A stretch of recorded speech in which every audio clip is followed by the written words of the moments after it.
내게로 돌아오라 하는 제목을 갖고 함께 은혜를 나누고자 합니다. 우리나라에요, 1907년도에 평양에서 큰 일이 있었습니다. 그것은 뭐냐면은 대부흥운동이 일어났던 거예요. 선교사님들도 있고 수천 명이 모여가지고 부흥회를 하는데, 이상한 일이 뭐냐면은 성령이 역사하시질 않는 거예요. 그러니까 선교사지만은 우리나라 이름으로 이길함이라고 하는 선교사님이 이상하다는 거예요. 우리가 이렇게 집회를 하고 하는데 하나님의 성령이 역사하시지 않으니까 마지막 날 이상하다고 막 그렇게 말씀을 하시는 거예요. 그때 한 사람이 그 회중에서 일어났습니다. 그 사람이 누구냐면은 길선주 장로님이에요. 그런데 이분은 나중에 목사님이 됐죠. 이 길선주 장로님이 일어나서 앞에 나와가지고는요, 자기 죄를 고백하는 겁니다. 그 죄가 뭐냐면은 1년 전에 친구가 죽어가면서 자기 부인이 이 숫자 계산을 잘 못하니까 내가 믿을 만한 자네에게 우리 재산을 갖다 전부 정리하는 것을 맡길 테니까 잘 부탁한다고. 그리고 죽은 거예요. 그런데 이 길선주 장로님이 얼마를 떼먹었어요. 그리고 그걸 숨겼지요. 그랬는데 그날 이 길함 선교사님이 그 말을 할 때 성령이 길선주 이 장로님의 마음을 회개시키는 거예요. 그래서 일어나서 그 말을 하게 되니까 사람들이요, 아니 저럴 수가 있어? 장로가 돼가지고 이렇게 말하는 게 아니라 전부 자기 죄를 드러내고 회개하는 거예요. 그래가지고요, 막 회개 운동이 일어나가지고 평양이 뒤집어진 거예요. 그래서 우리 기독교사에서 1907년 1월 13일 그 부흥운동을 어마어마한 그런 역사라고 지금도 말하고 있는 겁니다. 여러분들, 하나님께서는요, 우리가 옷을 찢기를 원하지 않고 마음을 찢기를 원하시는 거예요. 오늘 말씀은요, 하나님이 요엘을 통해서 말씀하시는 거예요. 요엘은요, 부두엘의 아들이라고 그랬습니다. 부두엘은 무슨 뜻이냐? 여호와는 성실하시다, 그런 뜻이에요. 그런데 이 아들인 요엘은 무슨 뜻이냐? 여호와는 하나님이시다, 이런 뜻이에요. 그러니까 부자가 대를 이으면서 하나님 앞에 온전한 신앙을 가진 그런 사람들이에요. 그런데 이 요엘서 오늘 읽은 본문 전후를 알아야 됩니다. 오늘 본문의 앞의 내용은 뭐냐면은 하나님이 심판을 경고하는 거예요. 이스라엘 백성들에게 대해서 경고를 하고 있는데 그것은 두 가지 의미가 있습니다. 하나는 뭐냐면은 메뚜기, 황충 이런 것을 통해서 모든 것을 다 먹어버리겠다는 겁니다. 사람이요, 먹지 않으면 살 수가 없어요. 우리가 산다는 게 의식주 아니겠습니까? 먹을 게 없는 거예요. 죄를 지니까요, 하나님이 싹 다 걷어가시는 거예요. 두 번째로 뭐냐면은 메뚜기 재앙뿐만 아니라 아수르와 바벨론을 통해서 굉장한 어려움을 당하게 된다는 거예요. 먹을 것도 없는 상태에서요, 쳐들어와 가지고는 잡아가고 있는 것까지 빼앗아가고 완전하게 황폐하게 되는 그런 역사가 일어나요. 그런데 이 일은 너희 조상들에게 한 번도 있지 않았던 일이다 하는 거예요. 어마어마한 심판입니다. 그런 일이 벌어진다고 하나님은 요엘을 통해서 말씀을 하시는 겁니다. 그리고 하나님 앞에 제사 드리는 것도 끊어지게 될 것이다 하는 거예요. 우리가 구약에서 제사는 신약에서 예배입니다. 구약의 제사는요, 굉장한 의미가 있는 것은 뭐냐면 제사를 통하지 아니하고서 하나님을 만날 수가 없는 거예요. 제사장이 제사를 드려주지 않고는 하나님 앞에 제사를 드릴 수 없는 거예요. 하나님을 만날 수 없다는 거죠. 그런데 하나님 앞에 제사까지도 못 드리게 된다는 거예요. 오늘날 우리가 예배 드리지 말라고 그래봐요. 코로나 때 그랬잖아요. 얼마나 영적으로 답답하고 곤고하고 죽을 것 같았어요. 숨을 못 쉬는 것 같은 거예요. 그와 똑같은 겁니다. 먹을 것도 없지, 영적으로 하나님 앞에 제사도 못 드리지, 그런 일이 벌어지게 된다는 겁니다. 또 가축들은 더하지요. 가축들이 배고파서 막 울부짖는다는 거예요.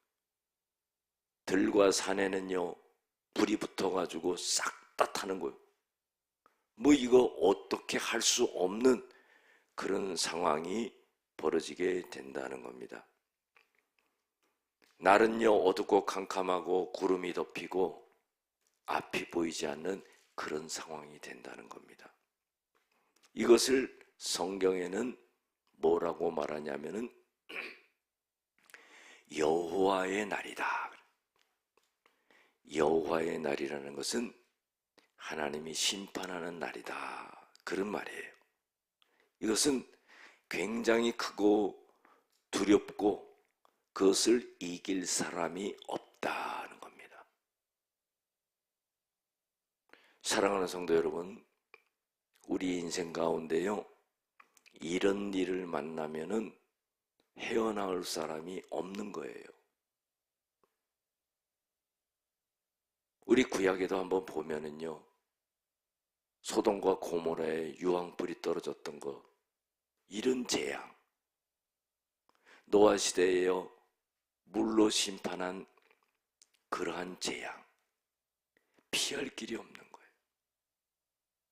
우리가 살다 보면은요, 그런 일을 당할 수가 있는 거예요.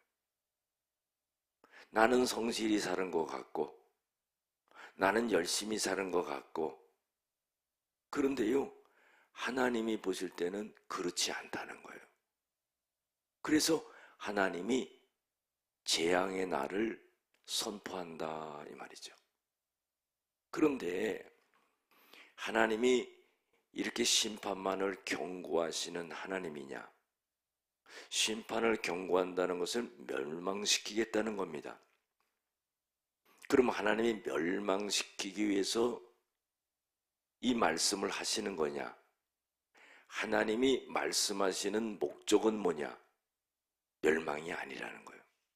그래서 오늘 읽은 본문 뒤쪽에 보면은요, 하나님께서 회복의 소망을 주신다는 거예요. 회복시킨다는 거예요. 이게 중요합니다. 부모가 자식을 기를 때 잘못하면 매를 듭니다. 어렸을 때. 그럼 부모가 자식을 때리는 목적이 뭐예요? 죽으라고 때리는 겁니까? 아니죠.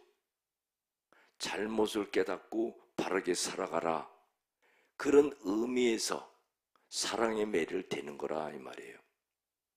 하나님도 마찬가지예요.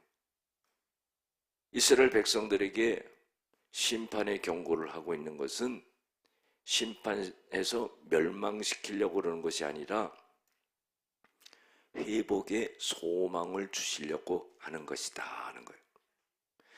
그 회복은 어떻게 일어나느냐?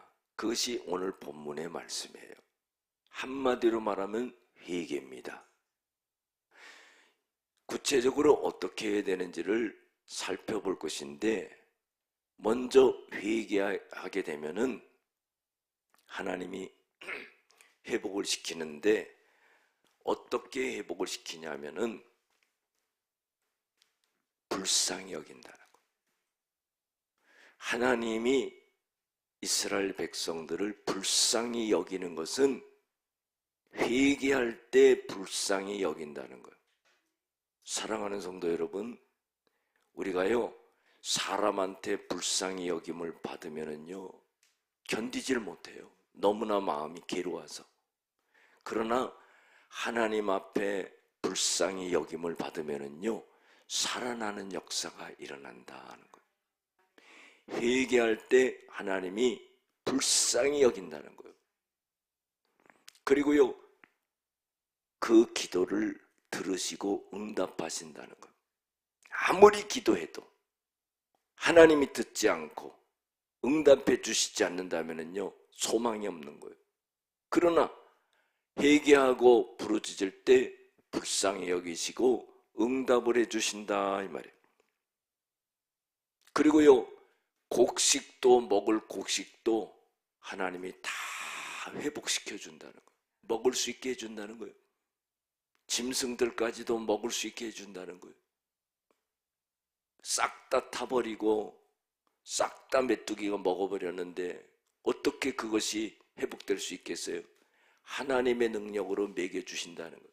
마치 광야 40년의 생활에 아무것도 먹을 수 없는 그 광야에서 40년을 하나님이 만나를 내려주시고 고기 먹고 싶다 그러니까 메추라기를 지면에 깔아주시고 낮에는 더우니까 구름기둥으로 덮어주시고 밤에는 추우니까 불기둥으로 덮어주시고 이렇게 하셨다는 거예요.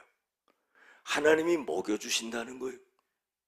그래서 하나님이 그 큰 일을 행하시는데 이스라엘 백성들에게 하나님이 하시는 말씀은 두려워하지 말라는 거예요. 여러분들, 두려움은요 우리의 모든 것을 앗아갑니다.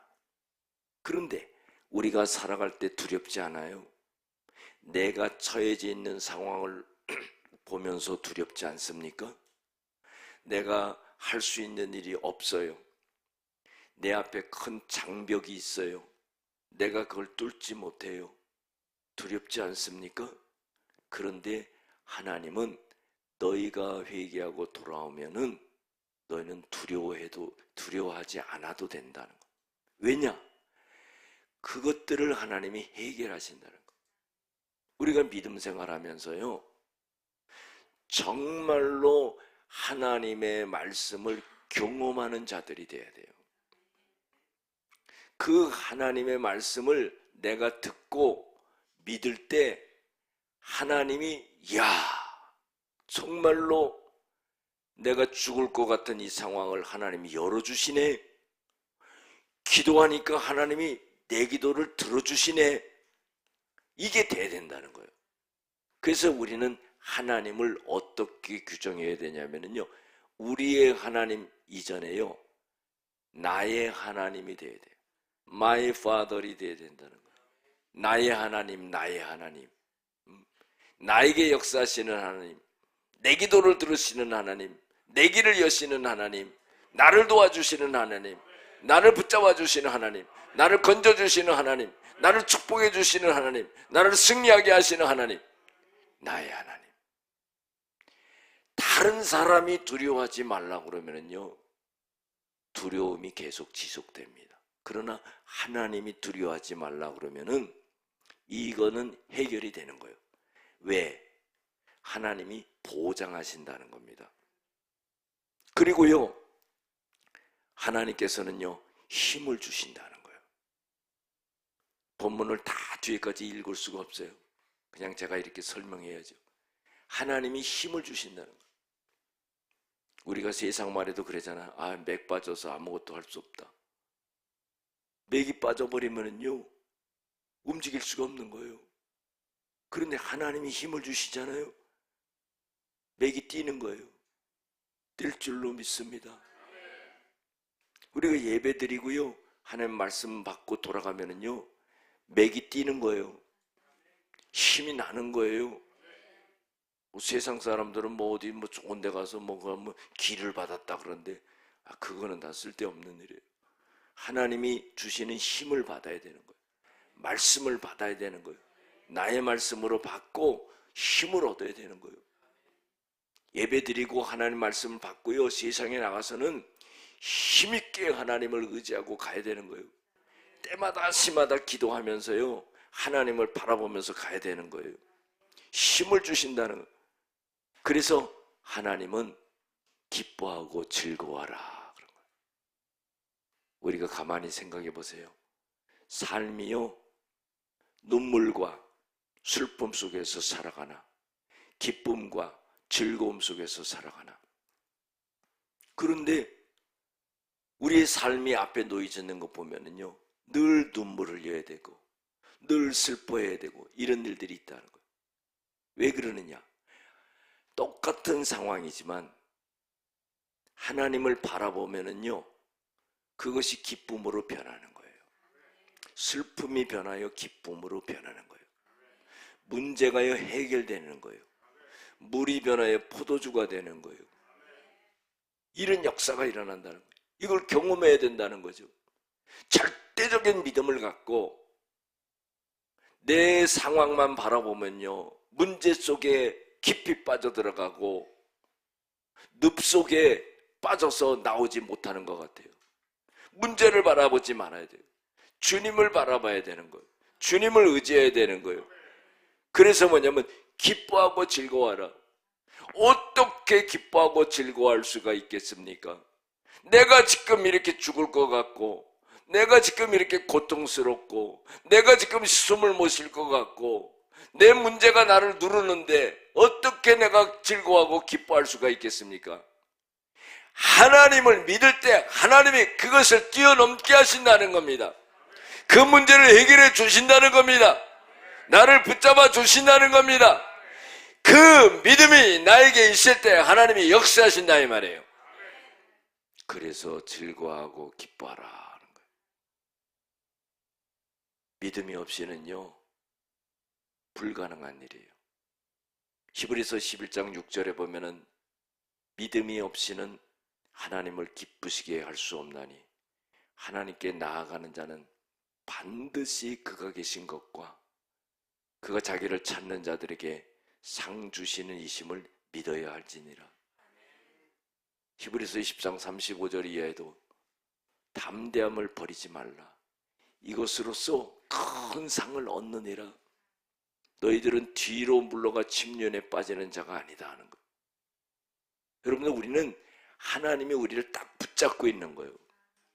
나 혼자 살아가는 게 아니에요. 그래서 하나님이 나를 붙잡고 계시기 때문에 어떤 상황과 문제가 만나도 일어날 수가 있는 거예요. 기뻐하고 즐거워하라는 겁니다.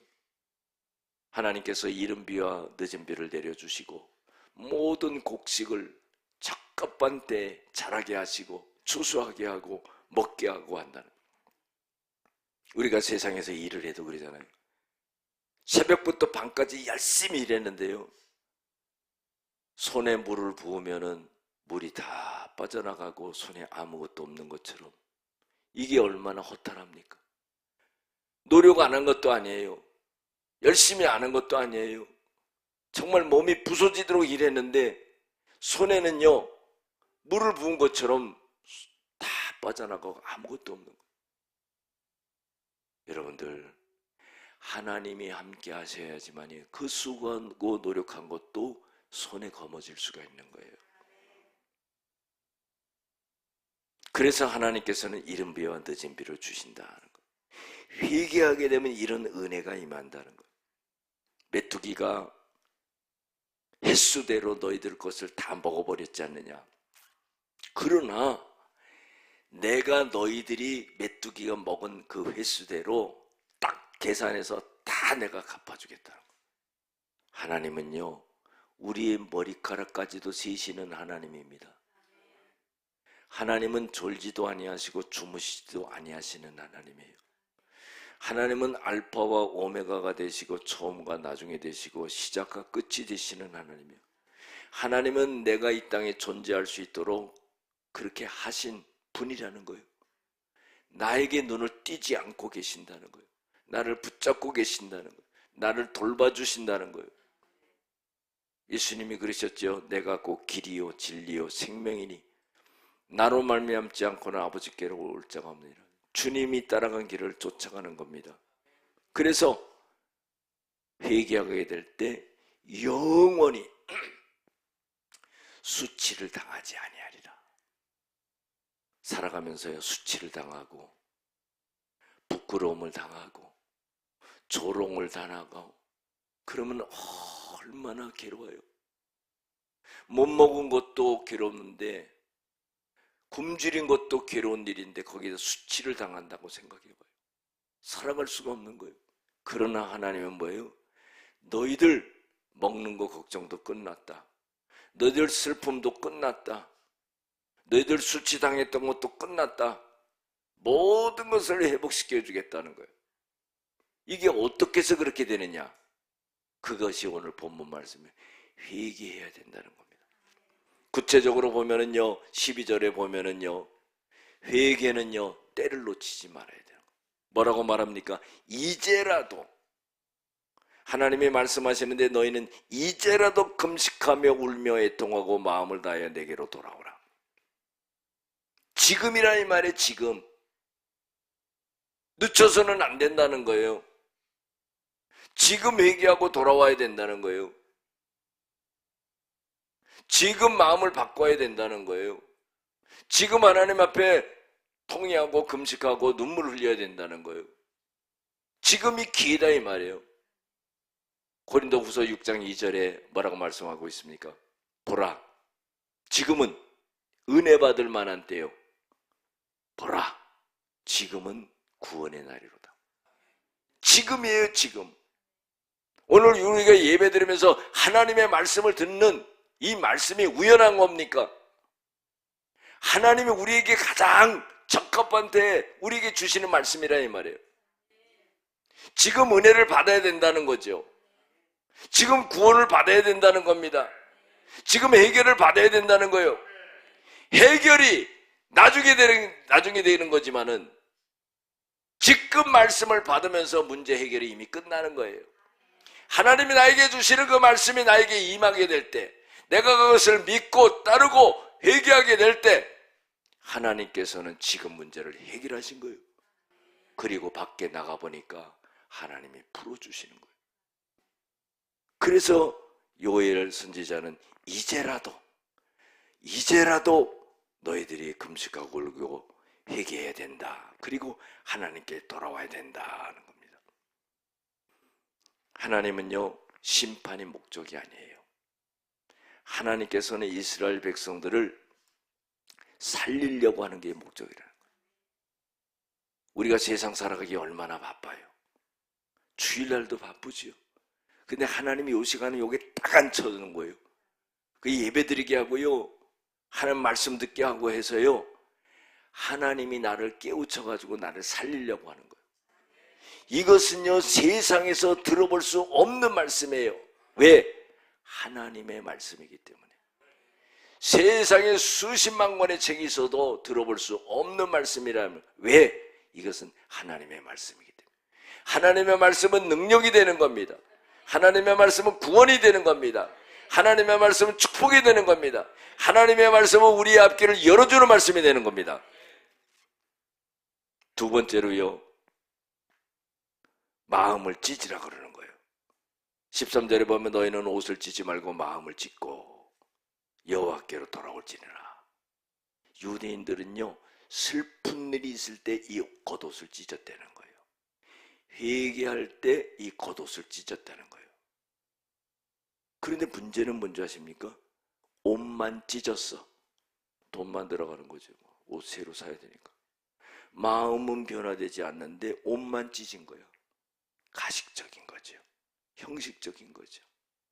그러니까 우리가 신앙생활 할 때요, 정말 하나님의 말씀의 거울 앞에서 내 자신을 정확하게 보지 못하면은요, 헛다리 짚고 살아가는 거예요. 하나님께서는 옷을 찢지 말라는 거예요. 마음을 찢으라는 거예요. 많은 백성들이 옷을 찢었던 것은 그건 가식적인 행위다. 마음이 변화되지 않으면서 겉으로만 사람에게 보이려고 옷을 찢었다. 너희들은 정말로 너희 조상들이 경험하지 못한 이 재앙을 당하게 되는데 그 가식적으로 옷을 찢는 것으로는 안 된다. 이제 가슴을 찢어야 된다. 우리가요, 가슴을 찢는 것을 갖다가 누가 할 수 있을까요? 자기가 하나님 앞에 할 수 있는 거예요. 신앙은요, 하나님 앞에서 내 홀로 서 있는 겁니다. 우린 그걸 알아야 돼요. 그게 진실한 거예요. 자기 자신이 하나님 앞에서 솔직한 마음으로 하나님 앞에서 자기의 죄를 고백하면서 자기의 가슴을 찢는, 이것이 하나님이 돌이키게 할 수 있는 회개의 방법이다 이 말이에요. 이거는 진실성이에요. 외식적이고 가식적인 형식적인 것으로는 안 된다 이 말이에요. 가슴을 찢는 진실한 회개, 이것이 하나님 앞에 올바로 돌아오는 것이다, 그 말씀을 하고 있는 겁니다. 여러분들, 우리가 신앙생활하면서요, 늘 그것을 생각해야 돼요. 내가 하나님 앞에 진실한가?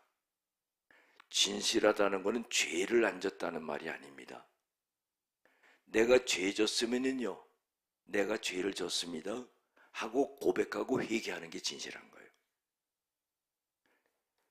죄를 가리는 것은 안 되는 거예요. 죄를 안 짓는 사람이 어디 있습니까?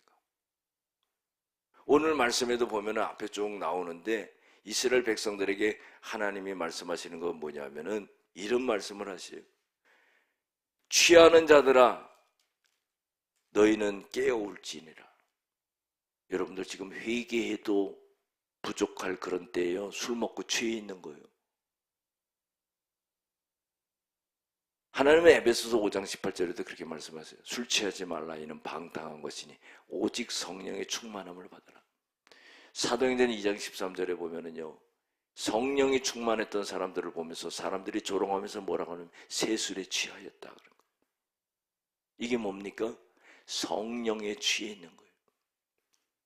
죄악된 사람들은 세상의 술에 취해 있는 거예요.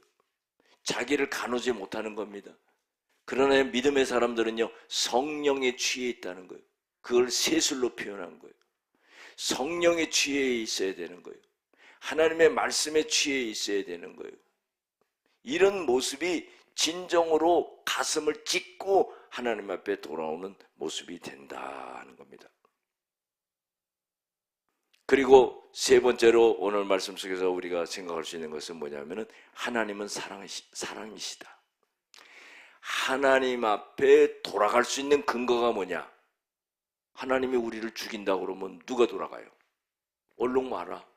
오는 자마다 그냥 다 죽여버릴 거다. 그러면 누가 돌아가겠어요? 그게 아니죠.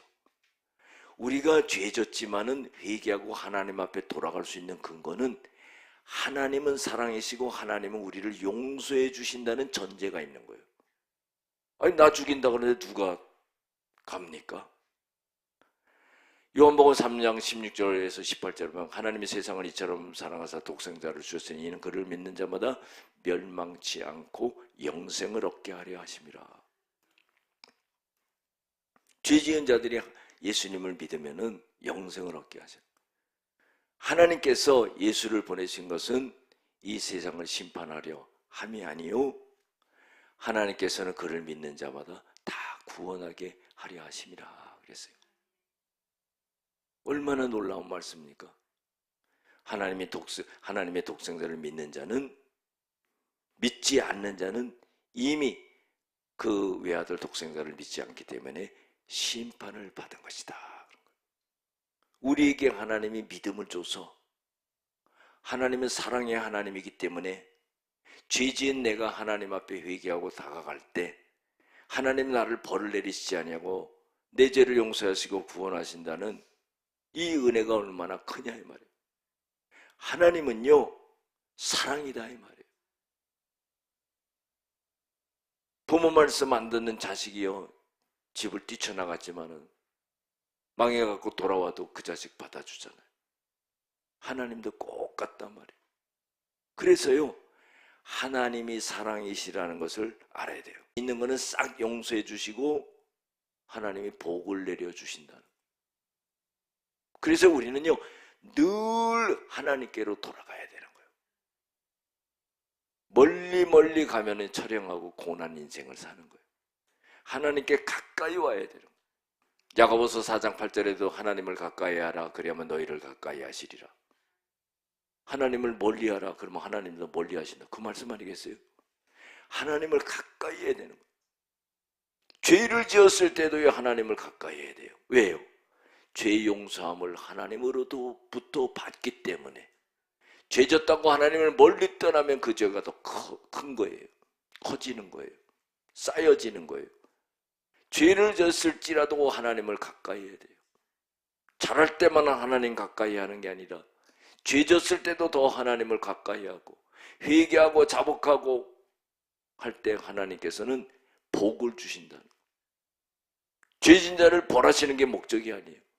하나님 올바로 만들어서 복을 주신다는 거예요. 하나님의 뜻이 거기 있다는 거예요. 할렐루야. 그리고 마지막으로 오늘 말씀 속에서 생각할 수 있는 것은 뭐냐면은 이 회개는 모두가 동참해야 되는 거예요. 오늘 읽지는 않았지만은요 나팔을 불어서 금식을 선포하고 성회로 모든 사람들을 모으고 그 모임을 거룩하게 하고 장로들을 모으고 어린아이와 젖 먹는 자를 모으고 신랑을 그 방에서 나오게 하고 신부는 그 신방에서 나오게 하고, 그러니까요 모든 사람이 동참하면서 회개해야 되나요? 하나님은요 하나가 되어서 하나님 앞에 마음을 표할 때 역사가 일어나는 거예요. 그래서 우리가 모여서 기도하는 거예요. 기도의 모임도 마찬가지예요. 예배의 모임도 마찬가지예요. 요즘은요 예배도 안 드려요. 요즘은 기도도 안 해요. 정말로 기도한다는 것은 시간과 장소를 정하고 꾸준하게 기도하는 거예요. 뭐 꼭 교회라고만 말하는 건 아니에요. 교회가 되면 좋지요. 그렇지 않아요. 여러분 설거지하면서도 기도할 수 있죠. 운전하면서도 기도할 수 있죠. 그런데 맨날 그 자세가 돼가지고 되겠습니까? 하나님 앞에 시간을 드려야죠. 하나님 앞에 몸을 드려야죠. 하나님 앞에 정성을 드려야죠. 내 죄를 용서받기 위해서 하나님의 정한 시간과 장소를 놓고 기도해야죠. 이런 것이 우리에게 필요합니다. 말세에는 모이기를 패하는 자들과 같이 하지 말라 그랬어요. 말세에는요 믿음을 까먹는 거예요. 직분만 달고 있는 거예요. 직분. 부끄러운 줄도 모르는 거예요. 여러분 이거 회개해야죠. 하나도 본이 되는 게 없어요. 내 기도만 응답받게 해달라고 그러는 거예요. 여러분들 이거는 고쳐야 되는 거예요. 내가 무엇을 어떻게 해야 될지 알고 행하고 하나님 앞에 잘못을 고하고 회개할 때 하나님께서는 역사하신다는 거죠. 우리는 회개라는 것은요 잘못만 깨달아서 되는 게 아니에요. 마음으로 통례하고요 내가 유턴하는 행동까지도 하나님 앞에 내놔야 되는 거예요. 난 이렇게 돌이켰습니다. 그때 하나님께서는 거기에 도장을 찍어주고 인정을 한다 이 말이죠. 교회가 부흥해달라고 기도만 말만 하면 뭐합니까? 내가 한 사람도 안 들여오는데. 이런 것이 문제가 된다. 우리를 위해서 생명을 바친 예수님을 위해서 우리는 무엇을 합니까? 여러분들 이런 것들을 우리가 회개하면서 가야 된다는 거예요. 이것이 힘들고 고통스럽고요 할지라도 내가 그 모습을 갖고 하나님 앞에 나아갈 때 하나님께서는요, 나를 완전하게 성화시켜 주시고 나를 변화시켜 주시고 내 죄를 씻어 주시고 내 환경을 바꿔 주시고 나를 건져 주시고 나를 축복해 주셔서 정말로 하나님의 영광을 드러내는 그런 사람으로 쓰임받게 된다.